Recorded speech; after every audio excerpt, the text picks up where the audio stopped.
Okay, we are back again in the Blast from the Grassroots. This is Arlene. And this is Grace. And you are listening to Durian ASEAN, the voice of discovery and sharing.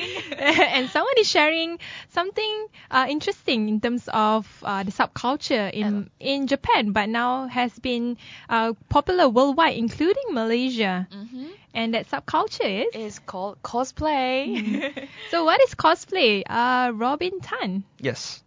And so what is cosplay?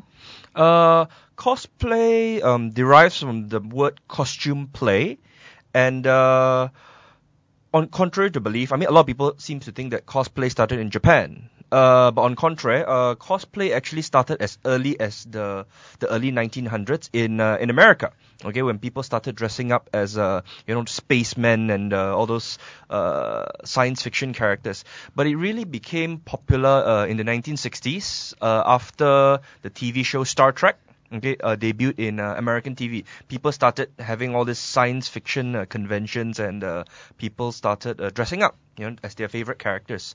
Cosplay only came to Japan like around the 1980s. Okay, when there's this Japanese guy, this famous magazine editor. He went to America and he saw, people are dressing up as all this. But at that time they don't call it cosplay. Yeah, there was no name for it. It was just like Dressing playing dress up. Like I said.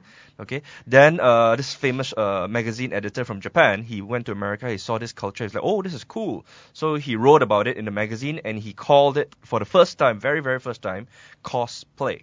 It is a short form for costume play. Costume play. So, talking about cosplay, are you also a cosplayer? What do you call it? Sounds weird. The correct term that a lot of cosplayers would use would be coser. COSER. I myself, I'm not a cosplayer.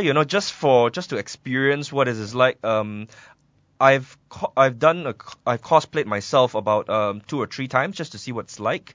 It's really very interesting, really. You get to see, people just all of a sudden you become like a celebrity. People want to take photographs with you, and people start asking you, hey, did you make that costume? Which character, which movie or which animation is it from? That sort of thing. Mm-hmm. So a bit of your background. Mm-hmm. You are a lecturer. Yes. And what makes you interested in this area of cosplay? As far as I know, I'm still a novice on this, so I always assume that it's for the younger generation, it's a subculture for them. Well, yeah, very true. Most of the cosplayers tend to be like in their 20s. My area of, as a lecturer, my area of expertise is pop culture. I like to I read a lot about pop culture. I like to do research about pop culture, and I did a lot of studies on Japan. So of course, when it comes to pop culture in Japan, you can't miss cosplay. So it is one of my area of studies. Mm.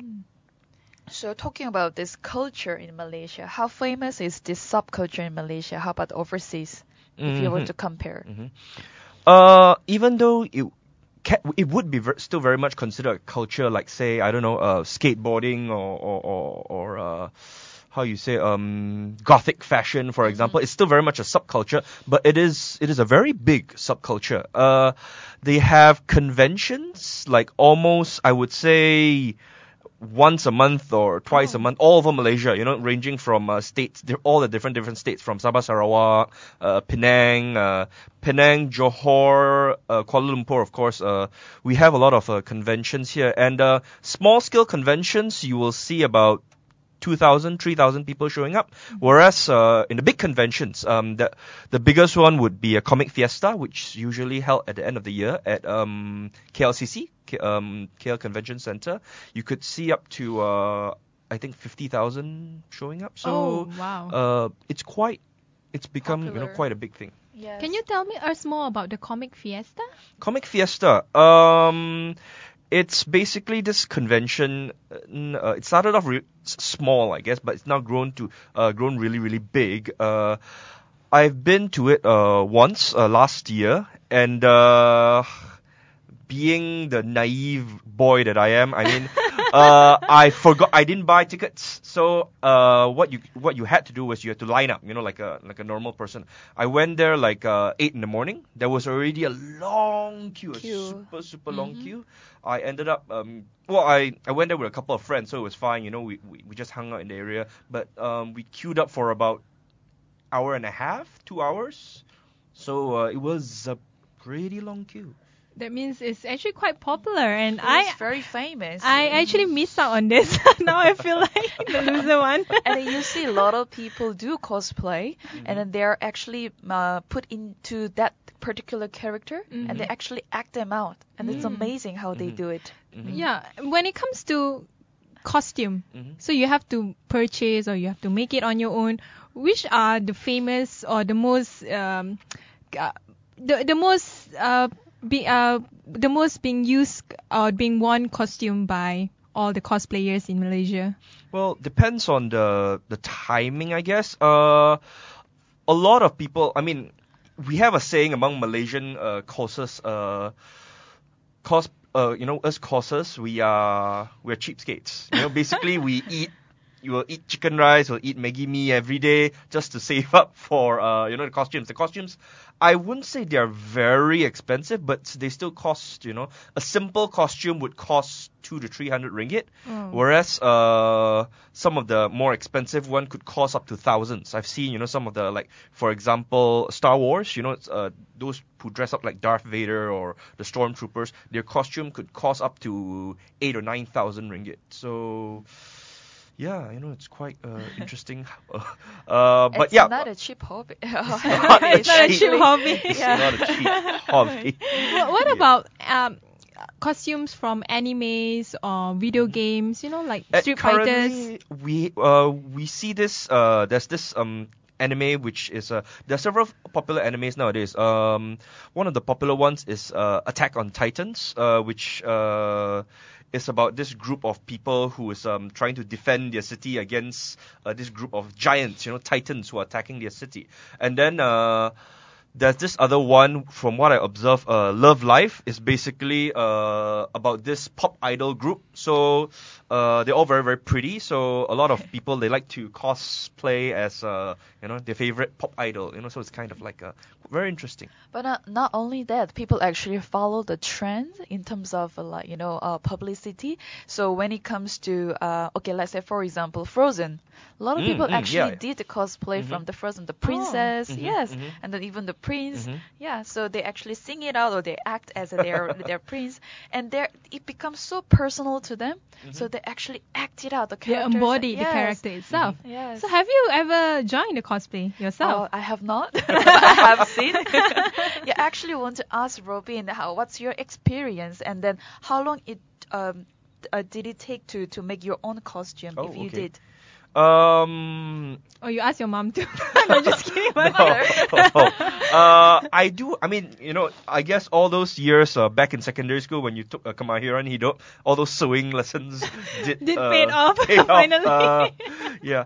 But my first costume was a very, very simple costume. It was just basically it was like my own character. We create this beggar character. So basically, I just took a cloth and then just wrap it around myself and. For my second costume, I decided something a little bit more intricate. I created this armor from this Star Wars character, Boba Fett. Fans of Star Wars would know who he is. It took me 3 months to create the armor from foam, from EVA foam. And I went around, I had this helmet on, so I could barely see what was going on. But it was quite interesting that people, like, suddenly, they wanted to take pictures. I'm a nobody, but all of a sudden people wanted to take pictures with me. They started posting my pictures up on their Facebook account. Wow. So you really feel like celebrity. Yeah, exactly. They asked for your signatures. You can see why people, do like cosplay. Oh, so did you actually talk to your fans over there? Like, hi, this is Glover.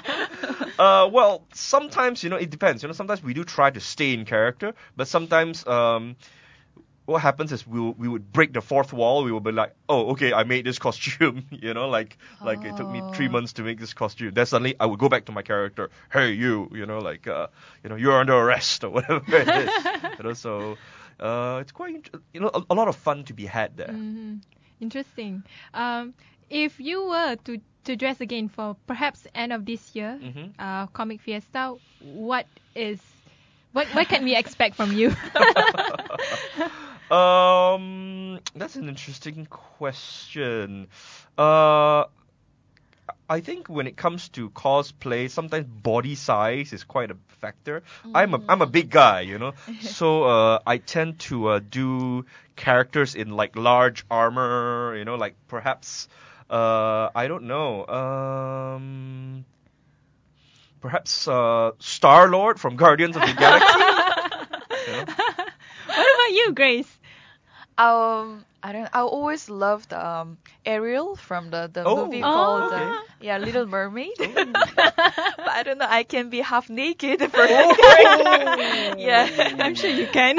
Just for Comic Fiesta. Yeah, but bring in the police. this leads me to another question. Why do people want to do this, like a cosplay? And then, is there any limit to this performance? Limits? Well, I've spoke to some of the cosplayers. I mean, a large part of my cosplay activities is for academic reasons. At least that's what I tell people. Sorry, I'm dressing up as Bulba because I need to write a dissertation on this.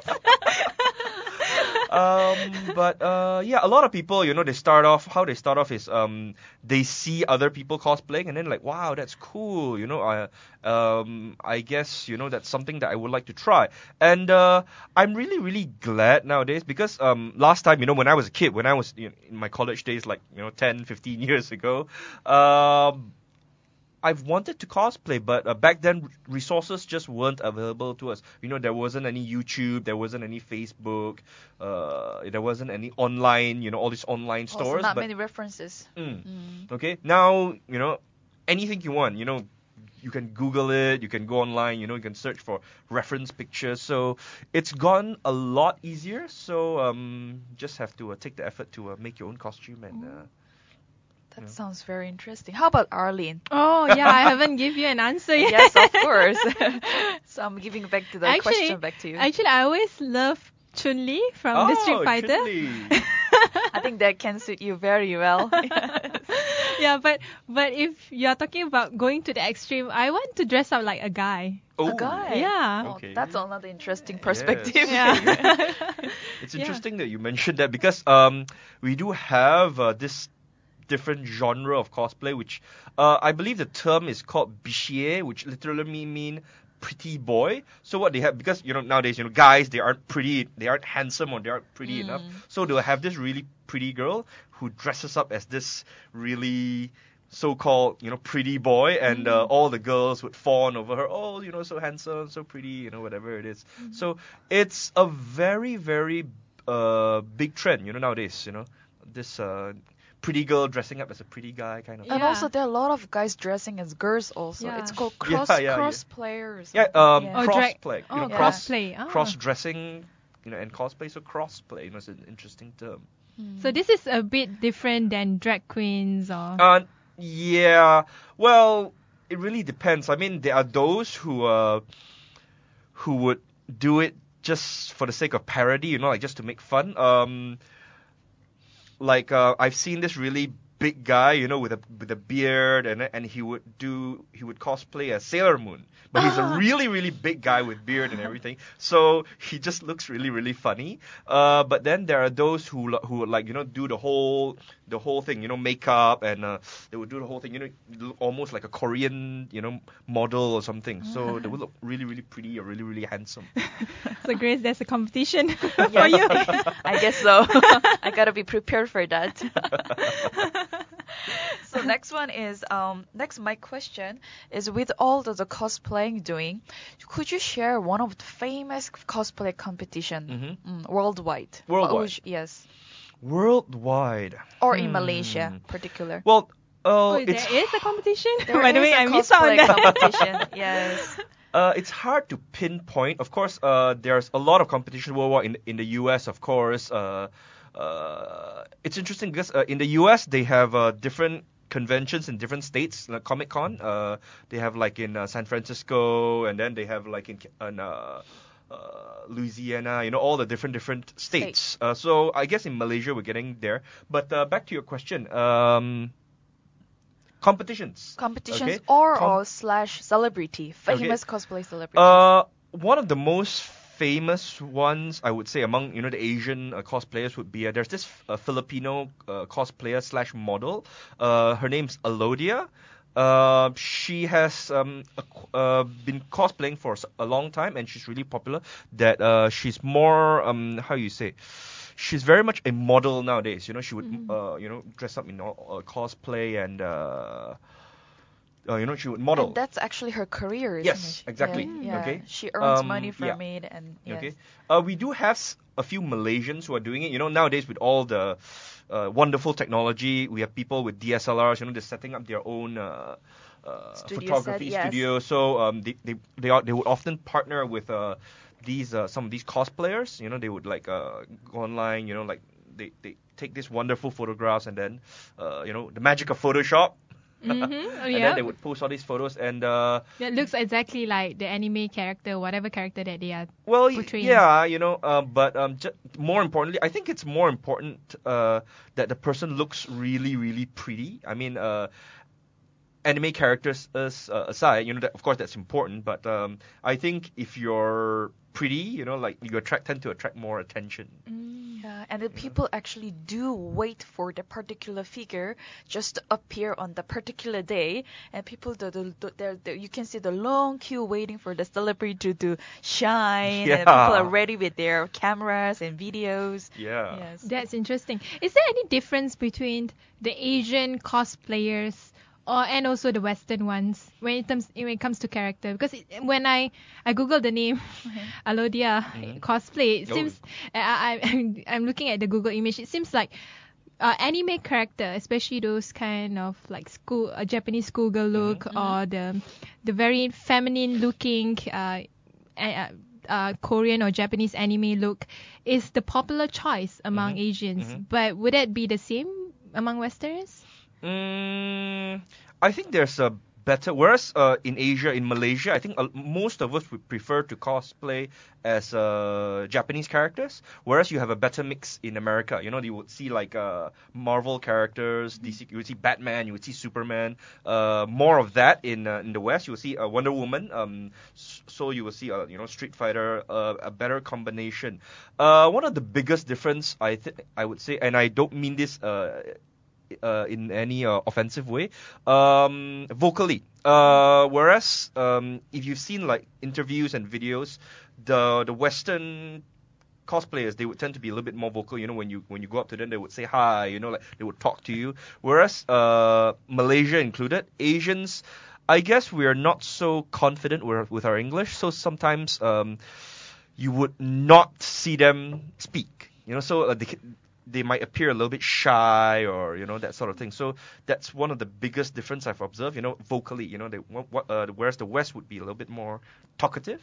As the Asian cosplayers, they if they're not that confident with their English, so what they do is they just pose to the camera and put on a cutesy face. So you're saying there is a difference in terms of performance? Yes, performance-wise.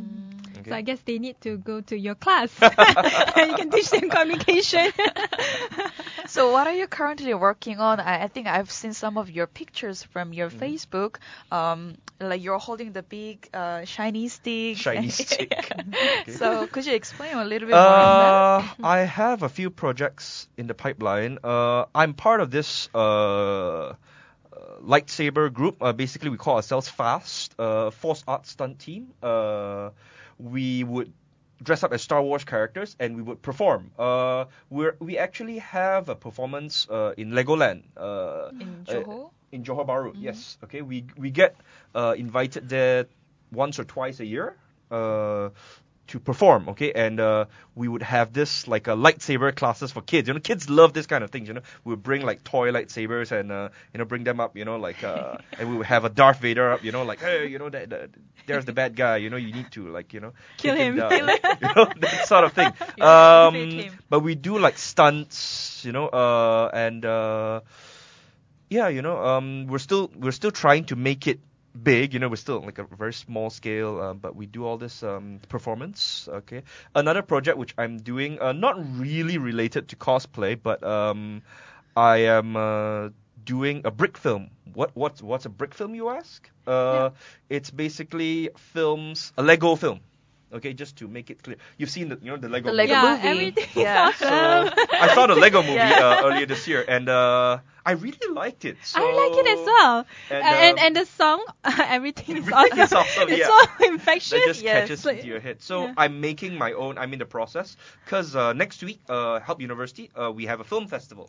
So I'm making a film, a Lego brick, just something different. So for the upcoming festival. So those are the two projects in my pipeline at the moment. So the first project you talk about the performances in Johor. When do we expect that performance? When is it exactly? On and off. Our last one was May the 4th. May the 4th is officially Star Wars Day because May the 4th.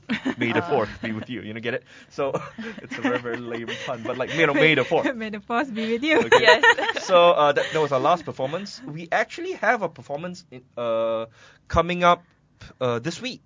Okay. Legoland. I'm doing promotion for Legoland. Legoland is opening up. They have this Star Wars mini land. So they invited us to go up there and perform. Oh, I see. So how many of you in this project? We're a small group, so there are about 10 of us. 10. 10 is actually quite a Yeah. large number. Yes. How about Arlene? Do you have any other questions regarding this cosplay? Oh yeah, I do have one. Well, I'm just curious about the Malaysian scene. Okay. When it comes to, let's say, just talk about the ones in Kuala Lumpur. Okay. When does it started to become like a real subculture rather than just a cult between like a small group of people? I think it really, I've interviewed a few cosplayers. A lot of them started around 2005, 2006. Okay. Then I guess after that, when you have models, when you have people becoming really, really popular online, and then we're like, wow, okay, this is actually not bad. Is this something that I could do? So I would say towards 2007, 2008, somewhere around there. Because I still remember, I read the news every day, and once a while it appears some of the news related to the Comic-Con in the US. And of course, the Japanese cosplay has been around, the news about it. But in Malaysia, I would never imagine it would be like a trend, like something that has a wider population. Like you said, almost 50,000 went to the comic fiesta. That is crazy. Yeah, that's a huge You have number to of see people. it to believe it. That is as much of people going to H&M when it opens in Bukit Bintang. I still remember that news. Yeah, but the popularity in this subculture is just rising really dramatically. Yeah. So we are reaching towards the end. Okay. I have a last question to you, but this is more related to Hari Malaysia and the Merdeka Day. Durian ASEAN is trying to, gauge with all the speakers and get their opinion about what is their ideal Malaysia and their wish towards Malaysia Day and Merdeka Day. Okay. So what's your just opinion? What's your view any on words? this? Yeah. Yes. Well, just to me, stay united. Okay, I think we've fought very, very hard over the years, to achieve this peace, this unity, But I feel, it's no matter what race you are, what religion you are, what subculture you come from, I think it's very important to keep the peace, keep the harmony, and just. We are Malaysian, so, come on, it's like that. There's this song or what? Together lah, So, yeah, I think that's very, very important. And May the 4th. Yeah. The May's peace upon you. And don't forget, you can always dress up as your favorite Malaysian character. Yeah, why not? Why not? On comic. Oh, that's actually a good idea. No? Malaysian Yes, heroes. Yeah. Yeah. So It'd be quite interesting. it would be quite interesting. Yeah. So anyway, thank you very much, Robin, for Okay. sharing your views. Thank you for coming Well, thank over. you for having me. May the 4th.